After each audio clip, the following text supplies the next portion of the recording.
Aleluia. Eu fico muito feliz, queridos, de poder estar aqui novamente nesse lugar. Eu sei que o Senhor tem feito grandes coisas aqui em São Paulo por meio dessa igreja e fará mais e mais, porque Deus é bom em todo o tempo. Amém? Glória a Deus, meus amigos aqui, glória a Deus, ver tantas pessoas aqui, Lucas, Alê, o Felipe, a Dani, meu Deus, vocês são uma bênção na minha vida. Amém?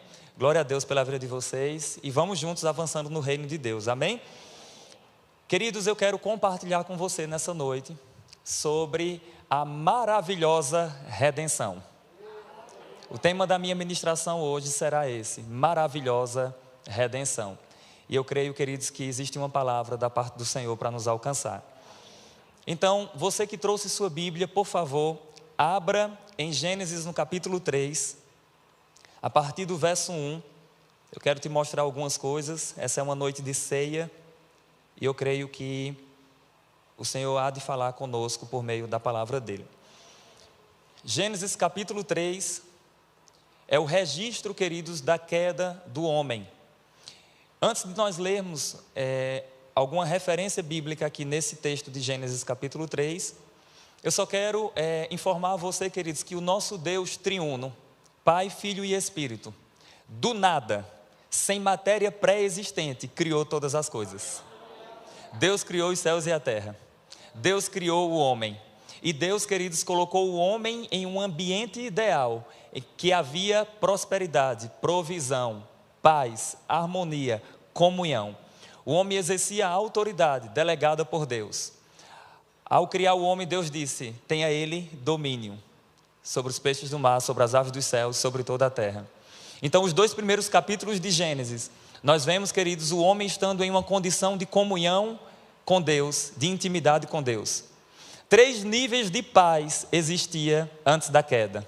O homem tinha paz com Deus, o homem tinha paz com ele mesmo, o homem tinha paz com seu semelhante e o homem tinha paz com a criação. Deus, queridos, como ele é um legislador, aquele que é Senhor dos céus e da terra, o Senhor Todo-Poderoso, queridos, ele deu uma lei ao homem, que eu, Saulo, denomino de a lei do Éden. Essa lei está registrada em Gênesis capítulo 2, versos 16 e 17. Veja se não é um princípio de lei. Lá é dito: de toda árvore do jardim poderás comer livremente. Disse o Senhor: de toda árvore do jardim poderás comer livremente. Mas da árvore que está no meio do jardim, disse Deus, dela não comereis, porque no dia que vocês comerem, certamente vocês irão morrer. Veja se não é um princípio de lei. Tem um legislador, Deus disse o que podia fazer, o que não podia fazer e quais as consequências caso houvesse a desobediência. Então havia uma lei no Éden, não era a lei de Moisés, mas havia um princípio de lei, porque Deus é um Deus que trabalha com princípios, Deus é um Deus de aliança. Amém, queridos? Então, tendo compreendido isso de uma forma resumida, observa comigo Gênesis capítulo 3, verso 1. O texto diz: mas a serpente, mais sagaz que todos os animais selváticos que o Senhor Deus tinha feito, disse à mulher: é assim que Deus disse, não comereis de toda a árvore do jardim? Verso 2, respondeu-lhe a mulher: do fruto das árvores do jardim podemos comer livremente. Verso 3, mas do fruto da árvore que está no meio do jardim, disse Deus: dele não comereis, nem tocareis nele, para que não morrais. Então a serpente disse à mulher: é certo que não morrereis, porque Deus sabe que no dia em que dele comerdes, se vos abrirão os olhos, e como Deus sereis conhecedores do bem e do mal.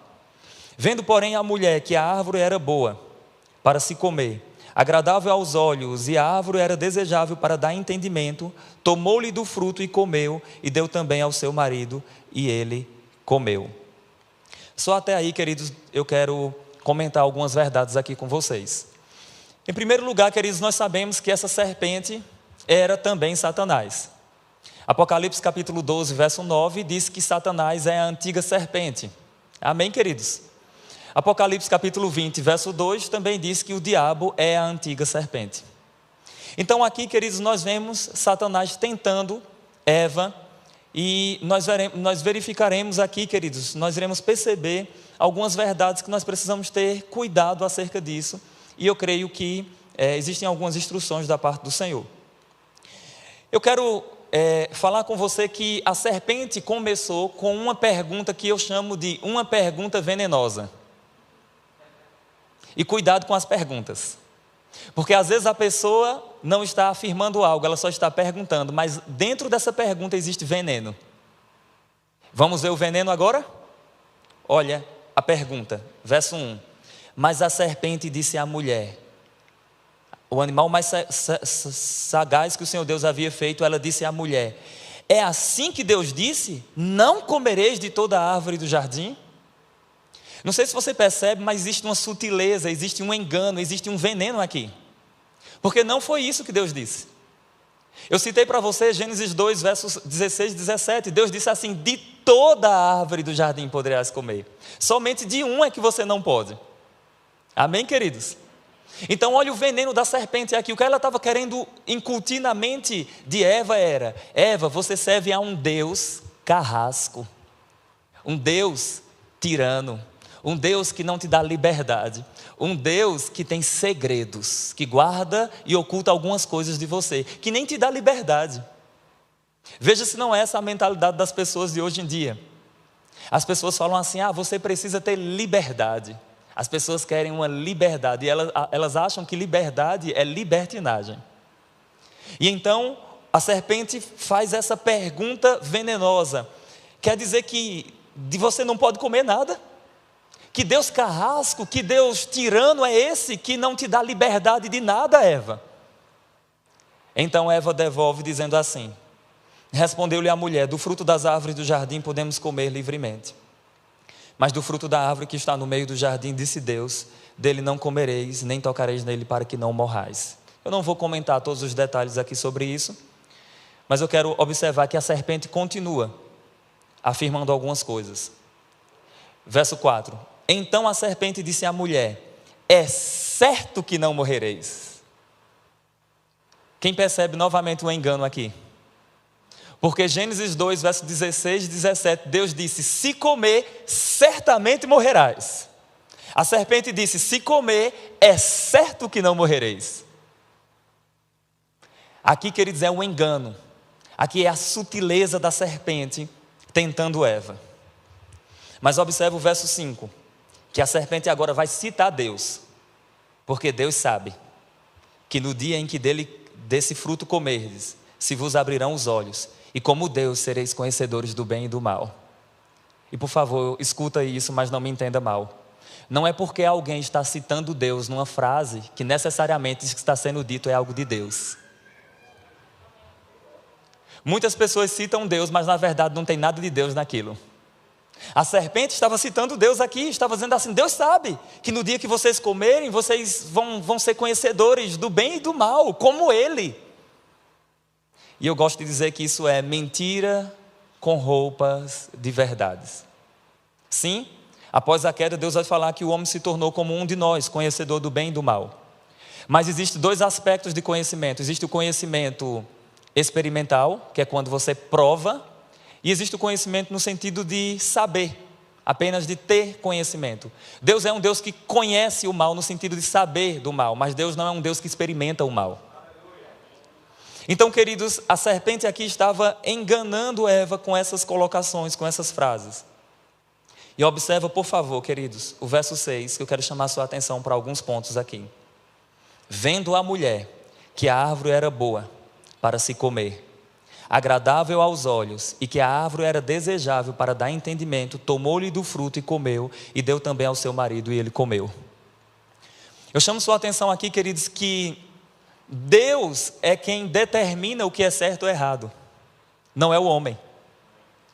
Todas as vezes que o homem tenta dizer assim: o que é certo para mim, com certeza Deus está aprovando, ele está se colocando no lugar de Deus. E veja se não é essa a mensagem da atualidade.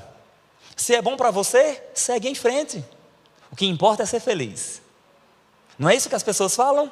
Não é isso que nós ouvimos? Mas isso é a mensagem da serpente. Não é o homem quem determina o que é certo ou errado. Quem determina o que é certo ou errado é o Criador. Então, nesse momento, Eva se colocou na posição de Deus e dizendo assim: isso é certo para mim, isso é bom para mim, isso é agradável para mim. E Deus já tinha dito que não era. E quais os efeitos disso? Os efeitos dessa conversa perigosa é uma rapidez na queda. Escuta o que eu vou te dizer, meu querido. O pecado, queridos, de Satanás é como aquele falso amigo que chega diante de você e diz assim: segue em frente, vai, não há nada demais em fazer tal coisa. E então, muitas pessoas caminham e caem. E quando observam, estão sozinhas e condenadas. Observa, queridos, que houve uma rapidez aqui no texto. Naquele tempo, queridos, não tinha cinema para você poder agilizar algo. Então, quando eles queriam falar de uma rapidez de um evento, eles utilizavam alguns verbos. E existem alguns verbos em hebraico aqui, eu não vou citar isso, mas existem alguns verbos em hebraico aqui, queridos, que nos mostram essa rapidez.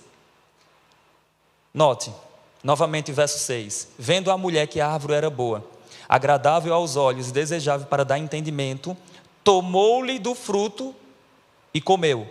E deu também ao seu marido e ele comeu. Quem percebe uma rapidez aqui? Não houve nenhum questionamento. Não houve nenhuma rejeição da parte de Adão, querido. Simplesmente houve uma rapidez. Pegou do fruto, Eva comeu daquele fruto e deu ao seu marido e ele comeu.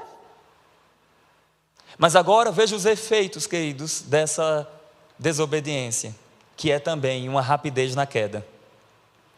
Abriram-se então os olhos de ambos, e percebendo que estavam nus, coseram folhas de figueira e fizeram cintas para si. A nudez outrora não era um problema, mas por causa, queridos, dessa desobediência, agora isso incomodava. Porque presta atenção no que eu vou te dizer: quanto mais você consome o pecado, mais pecado você enxerga, mais pecado você visualiza. A expressão abrir os olhos na Bíblia basicamente tem dois sentidos. Abrir os olhos literais, no sentido de um cego, que é curado, mas existe também abrir os olhos no contexto espiritual. Os olhos podem ser abertos para você enxergar a glória de Deus. Lembra do servo do profeta que disse assim, e o profeta disse: Senhor, abre os olhos dele para que ele veja quem são aqueles que estão conosco. E então os olhos daquele homem foram abertos e ele percebeu o exército de Deus que estava com eles. Mas também, queridos, existe olhos abertos para mais pecado. Quanto mais pessoas consomem pecado, quanto mais pessoas se alimentam do pecado, mais os seus olhos ficam abertos para o pecado. Eu liderei jovens e adolescentes durante 5 anos, lá em Pernambuco, na cidade de Arco Verde, onde eu moro, no interior de Pernambuco. E durante esse tempo que eu liderei, queridos, eu percebia quais eram os jovens que estavam envolvidos com pornografia. E eu sabia, não porque eles me contavam, eu sabia porque eu percebia que os olhos deles estavam abertos para mais pornografia. Porque todas as vezes que eles lidavam com alguma jovenzinha que ia passando na igreja, eles observavam e os olhos deles denunciavam. Então aqui, queridos, isso não era um problema, a nudez não era um problema, mas por causa do pecado agora começou a ser visualizado o mal e eles começaram a ver como um problema aquilo que outrora não era. Você percebe isso? E o verso e a continuação dos versículos vão nos mostrar, queridos, os efeitos dessa desobediência.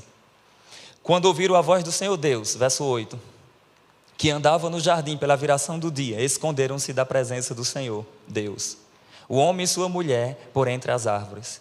E chamou o Senhor Deus ao homem e lhe perguntou: onde estás? Será que Deus não sabia onde Adão estava? Será que Deus estava perguntando para saber de alguma coisa? Existe alguma coisa que o nosso Deus não saiba? Ou Deus estava aqui fazendo aquilo que todo pai gosta de fazer? O que é que um pai faz? Vem aqui.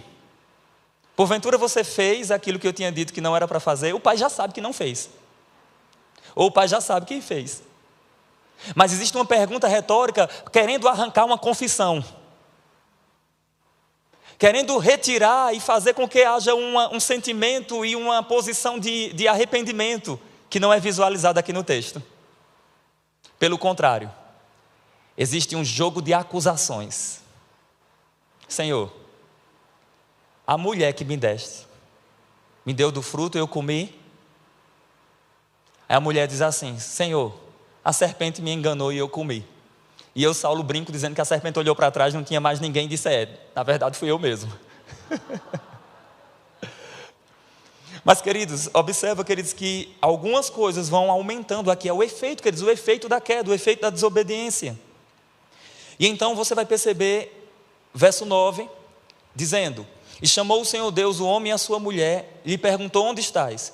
E ele respondeu: ouvi a tua voz no jardim, e porque estava nu, tive medo e me escondi. Medo e me escondi, porque estava nu. Existe uma nudez, queridos, que roupa nenhuma consegue cobrir. Adão e Eva já haviam tentado cobrir essa nudez com folhas de figueira. Mas existe uma nudez que só Deus é capaz de cobrir. Meu Deus do céu, isso vai ficar evidente aqui no texto.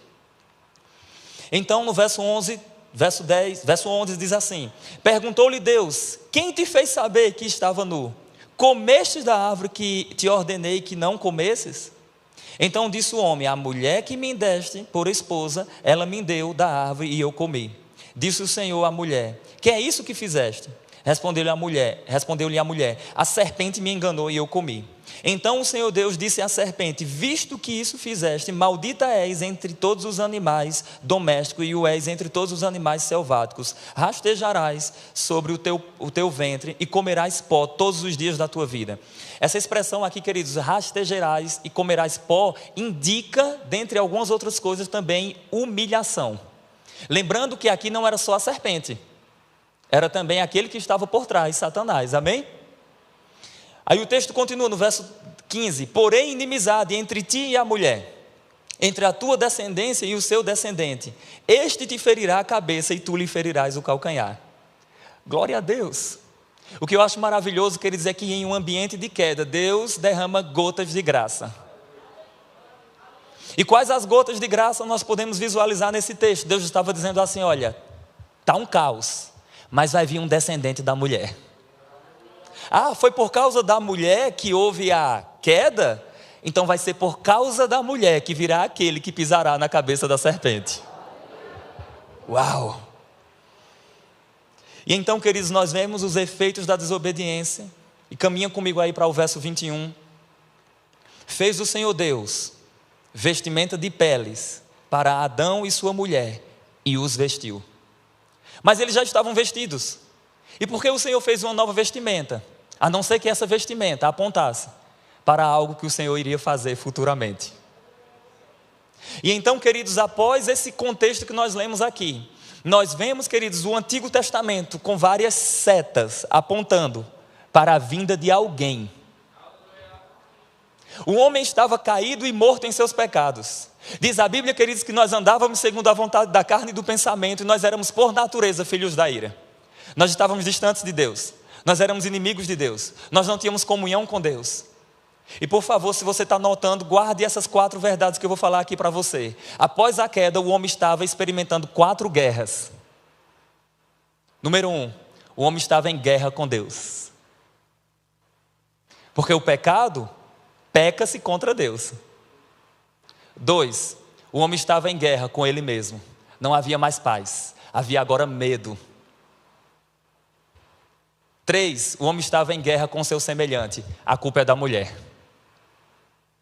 4, o homem estava em guerra com a criação. Depois, você vai perceber, tanto nesse texto, que a Bíblia vai falar que maldita é a terra por tua causa.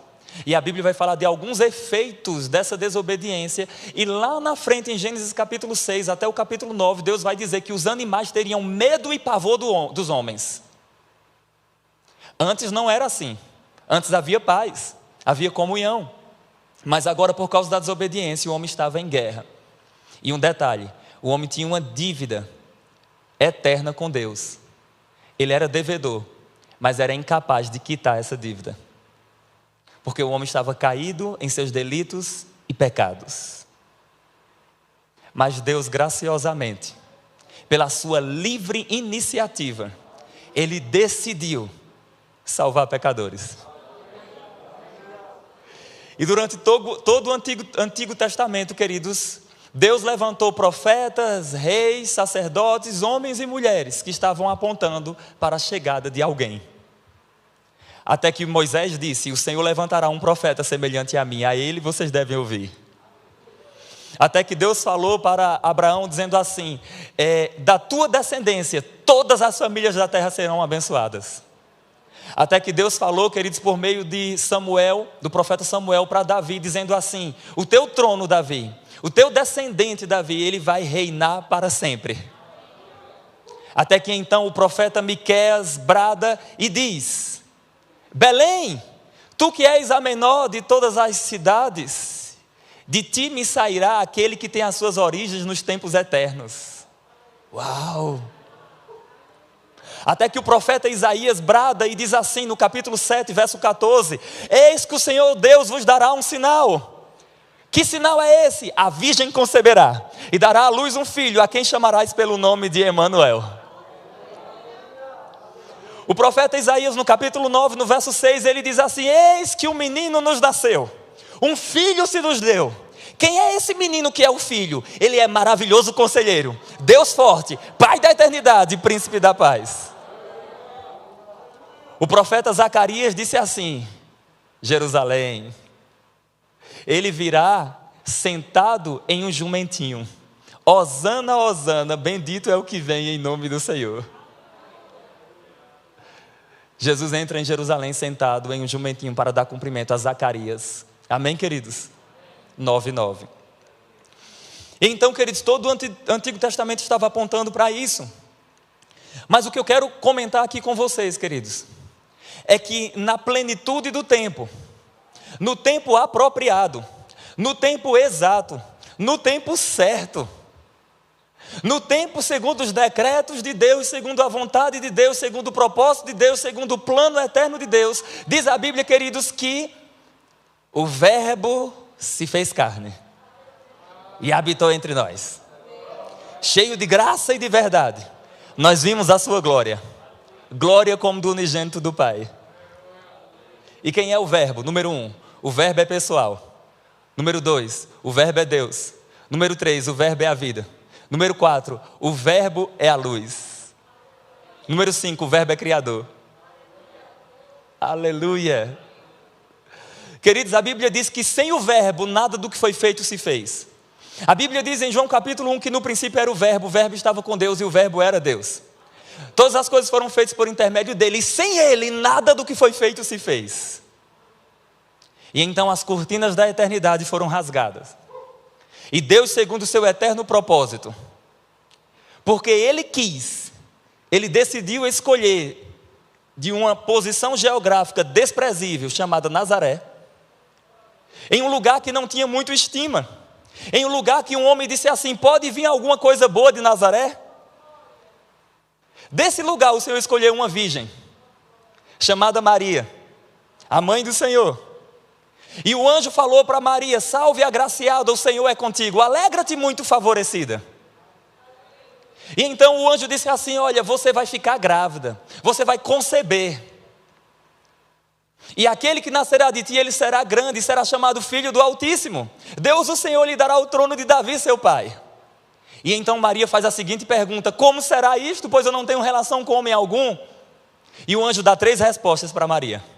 Eu estou citando Lucas capítulo 1, versos 26 ao 38. E o anjo responde para Maria da seguinte forma, número 1, o poder do Espírito te envolverá. O Altíssimo com a sua sombra fará gerar em você o ente santo. Segunda resposta do anjo, na tua família, Maria, Isabel, que era estéril, já está no 6º mês para aquela que diziam ser estéril. O Deus que já fez, faz novamente. Terceira resposta do anjo, porque para Deus não haverá impossíveis em todas as suas promessas. Então, queridos, em uma obra milagrosa, numa união pessoal, o Verbo pessoal que outrora existia com o Pai, o Verbo, o eterno Filho de Deus, que em Gálatas 4:4, Paulo diz, havendo chegado à plenitude dos tempos, Deus enviou seu Filho, Deus enviou seu Filho, Deus enviou seu Filho. O Filho é pré-existente, o Filho já estava com o Pai, o Filho é Deus, amém, queridos? E Deus enviou esse Filho, aí a Bíblia fala, nascido de mulher, nascido debaixo da lei. Pela uma união milagrosa, um grande mistério da nossa fé, nós não sabemos isso, nossa mente não consegue conceber isso, queridos, mas de uma forma milagrosa, a Virgem concebeu. E numa união pessoal, o Verbo assumiu natureza humana. E ele assumiu natureza humana para quê? Para poder salvar homens. Porque não há substituto perfeito sem ele ser igual aos substituídos. Mas se Jesus fosse homem, somente homem, nada mais do que homem, ele não era capaz de salvar, pois a Bíblia fala que a salvação vem do Senhor. Logo, nosso Redentor precisava ser divino e humano, Deus conosco, o menino que é Deus, para que então ele produzisse eterna redenção. O menino foi adorado no nascimento dele. Vimos a sua estrela e viemos o adorar. O menino no ventre de Maria era senhor de Isabel. Aleluia. Diz a Bíblia que quando Maria foi na casa de Isabel, Isabel fala assim, eu estou citando Lucas a partir do verso 1, do capítulo 1, verso 43. Isabel fala assim, muito me alegra receber na minha casa a mãe do meu Senhor. Aquele menino no ventre de Maria era senhor de Isabel. Uau! E então, queridos, ele nasceu aqui. Ele tinha todas as propriedades de homem e tem todas as propriedades de homem ainda hoje, porque a encarnação é uma obra definitiva. Mas ele também tem todas as propriedades de Deus, porque ele foi adorado. Ele é Deus conosco, ele é Deus em carne, ele é o Verbo vivo que se deu por nós. Mas então, queridos, o nosso Redentor desenvolveu, cresceu e entra no seu ministério. E então o Redentor começa a experimentar os caminhos e a trajetória da cruz. Muitas pessoas pensam que o nosso rei apenas nos substituiu lá na cruz. Não. A vida dele é uma vida de substituição. Quem lembra do batismo de João? Eu aqui preciso ir até a ti, Senhor, porque tu vens até a mim. Ele fala, deixa para que se cumpra toda a justiça. Então o nosso rei, queridos, ele veio não somente para nos ensinar como viver. Ele não é apenas um mestre de moral, ele não é apenas aquele que veio ensinar alguma coisa, ele é aquele que veio se dar por nós. Ele é aquele que veio com o objetivo de morrer em nosso lugar. Imagine, queridos, uma reunião nos céus. Imagine. E o Altíssimo, depois da queda, chama o seu grande exército de anjos. O Deus triuno chama o seu grande exército e fala assim, eu tenho uma missão para vocês. Vocês vão preparar um plano de redenção. E então os anjos saem da presença do Senhor e começam a conversar entre eles. Isso não está na Bíblia, eu só estou apenas conversando com você. E então os anjos começam a conversar até que Gabriel diz assim, olha, eu tenho uma ideia. A gente pode falar com Miguel para Miguel descer. E Miguel olha de lá e diz assim, deixa eu só falar algo para vocês. Será que o Senhor vai aceitar alguém que não é igual a esse homem caído? Alguém que não é igual ao homem substituir homens? E outra coisa, será que o Senhor vai aceitar a gente salvar alguém? E então eu digo que eles voltam na presença do Senhor e falam assim, Senhor, nós queremos dizer que nós não temos resposta. Isso é um grande mistério. Por que eu estou falando isso? Porque a obra da salvação só pode ser coisa de Deus. Aleluia. Aleluia. E então, queridos, o Filho desce aqui à terra. Ele assume natureza humana. A vida, a fonte da vida teve sede. O caminho se cansou. O sustentador do universo foi sustentado nos braços de Maria. A verdade foi acusada de mentira. O Todo-Poderoso esteve em fraqueza. O curandeiro adoeceu. Aquele, queridos, que preenche os céus e a terra, estava agora sendo sustentado por Maria, a mãe do Senhor. Mas então, queridos, a Bíblia nos mostra que o nosso rei, ele foi desenvolvendo na sua vida ministerial. E então ele foi caminhando para a cruz. E eu quero dizer algo para vocês, queridos. Que o nosso Senhor, ele é o Cordeiro imaculado, sem mácula, sem defeito. Ele é aquele que se manifestou sem pecado e virá uma outra vez sem pecado. Então Jesus não veio pagar nada por ele. Por essa razão, nada de Cristo foi removido com a encarnação. Por quê? Porque ele não tinha culpa nenhuma. Amém, queridos? Ele veio aqui para substituir pecadores. Sim, ele experimentou as limitações próprias de homem. Ele foi tentado, ele sentiu fome, ele sentiu sede. E então, queridos, em uma obra graciosa, o nosso Redentor, queridos, estava agora caminhando para a cruz. E quando alguém tentou impedir ele de ir para a cruz, ele disse que isso era obra de Satanás. Quando Pedro disse assim: tem compaixão de ti mesmo, Senhor, ele disse assim: para trás de mim, Satanás, porque tu cogita das coisas dos homens. Tudo que tira você do propósito de Deus não é algo de Deus, ainda que seja algo lícito. Aleluia. Palavra de salvação.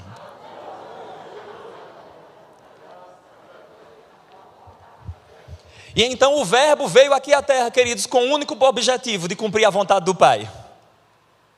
Ele disse: eu desci do céu não para fazer a minha vontade, mas a vontade daquele que me enviou. Ele disse: a minha vida ninguém a tira de mim, eu a dou e a trago de volta. Eu gosto de dizer, queridos, que Jesus não morreu até que Ele mesmo autorizasse. Aleluia! Oh, glória! E então, queridos, o nosso Redentor foi um homem. Eu não vou comentar todos os sofrimentos de Cristo, que nós não teremos tempo para isso. Mas o nosso Redentor foi um homem que experimentou muitos sofrimentos. E eu quero citar apenas 3 abandonos que Cristo experimentou. Número 1, o nosso rei foi abandonado pelos seus amigos.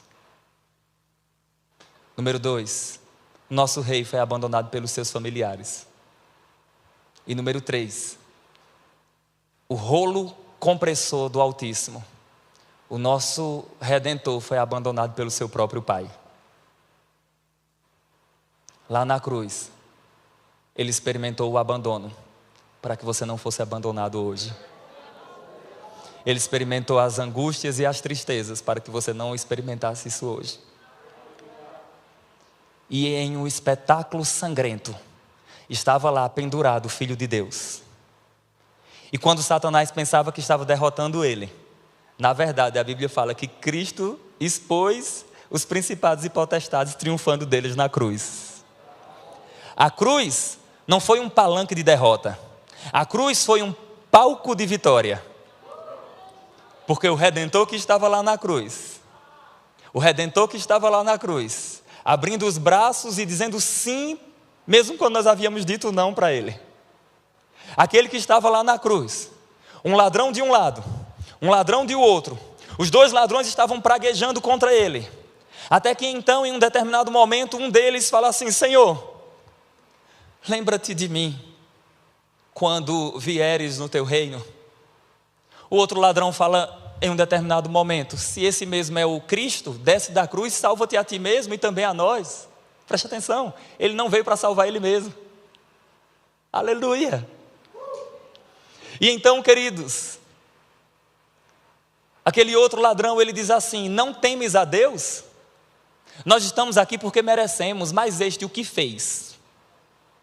Lembra-te de mim, Senhor, quando vieres no teu reino. Surpresa! Eu não me lembrarei de você futuramente, eu me lembro de você hoje. Quem é este que no momento da sua morte dá vida? Sabe quem é este? Este é o Todo-Poderoso. Esse é a raiz de Davi. Esse é a brilhante estrela da manhã. Este é o Emanuel. Este é a fonte da vida. Este é o caminho, a verdade e a vida. Este é aquele que disse: antes de Abraão existir, eu sou. Aleluia! E então, queridos, a verdade estava pendurada em uma cruz. Então, queridos, o Todo-Poderoso que criou a matéria-prima da cruz estava sendo sustentado nela agora. Mas Ele fez isso, e o que sustentou o Cristo lá na cruz foi o seu amor de querer salvar pecadores. E lá na cruz Ele recebeu os nossos pecados, as nossas transgressões, o justo pelos injustos, para conduzir-vos a Deus. E então, queridos, lá na cruz, o Senhor vai bradar algo. Guarda isso, queridos, por favor. João 19, verso 30, ele vai dizer: está consumado. O que é que ele está dizendo? Está pago. Tudo que era necessário para redimir esses homens, eu pago agora. Hebreus 2, verso 14 diz que pela sua morte ele destruiu aquele que tinha o poder da morte. Aleluia. Gálatas capítulo 3, verso 13 diz que ele foi feito maldição em nosso lugar naquela cruz.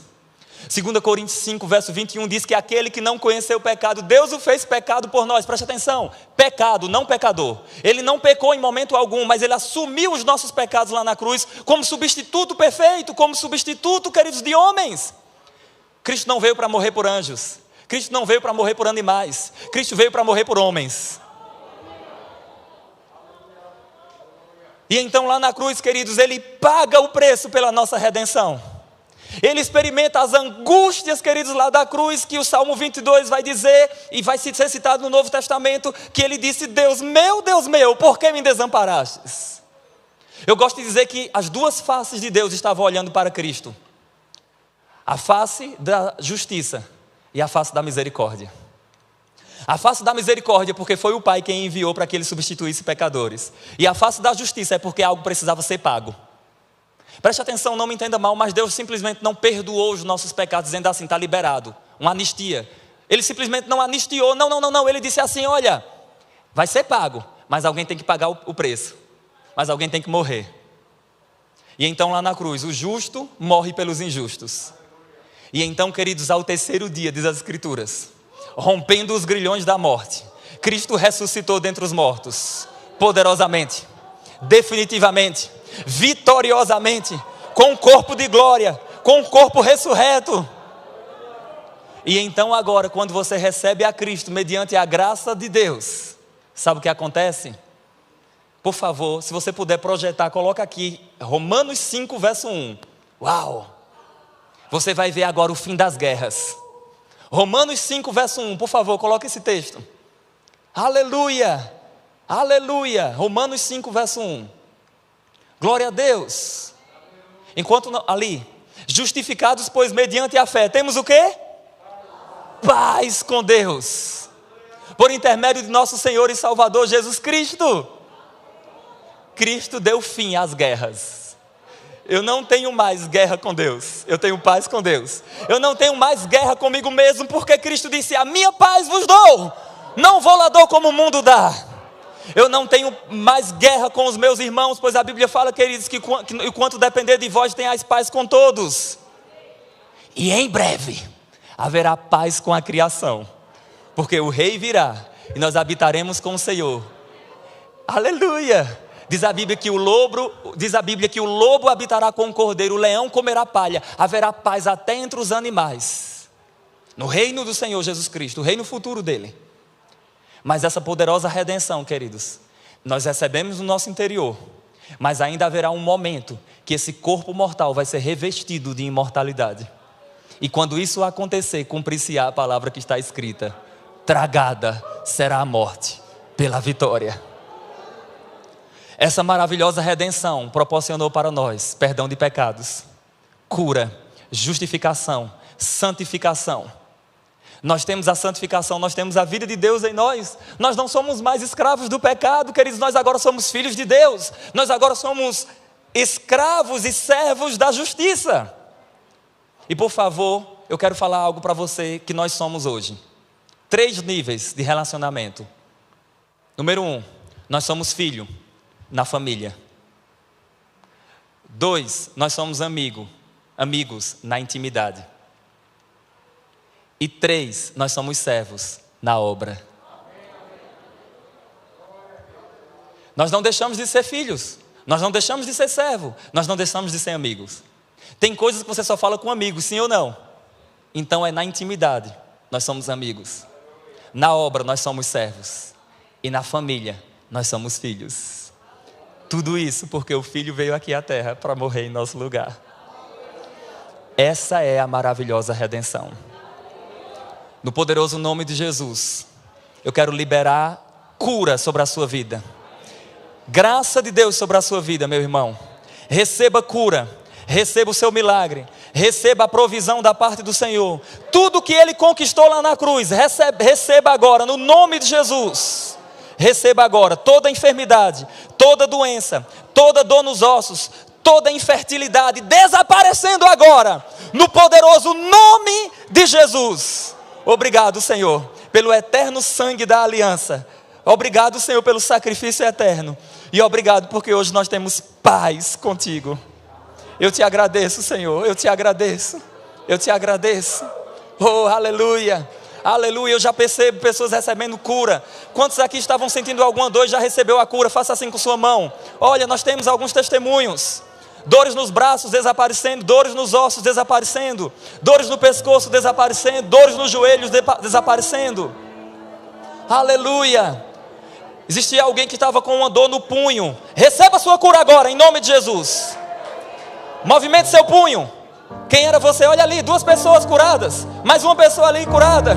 Aleluia. Essa é a maravilhosa redenção. Essa é a maravilhosa redenção, queridos. Aleluia, aleluia. Oh, receba cura no seu joelho, receba cura na sua coluna, receba cura no seu calcanhar, agora, no nome de Jesus. Aleluia, aleluia, aleluia. Aleluia. E se você ouviu essa palavra e você ainda não entregou sua vida ao Senhor Jesus, você ainda não reconheceu Ele como Senhor e Salvador da sua vida, e nessa noite, se você quiser dizer sim para o sim dEle, eu quero convidar você aqui à frente. É só você fazer um sinal com uma de suas mãos. Saulo, eu quero entregar minha vida a Jesus. Eu não aguento mais viver para mim mesmo. Existe alguém aqui no nosso meio? Nós temos uma irmã ali.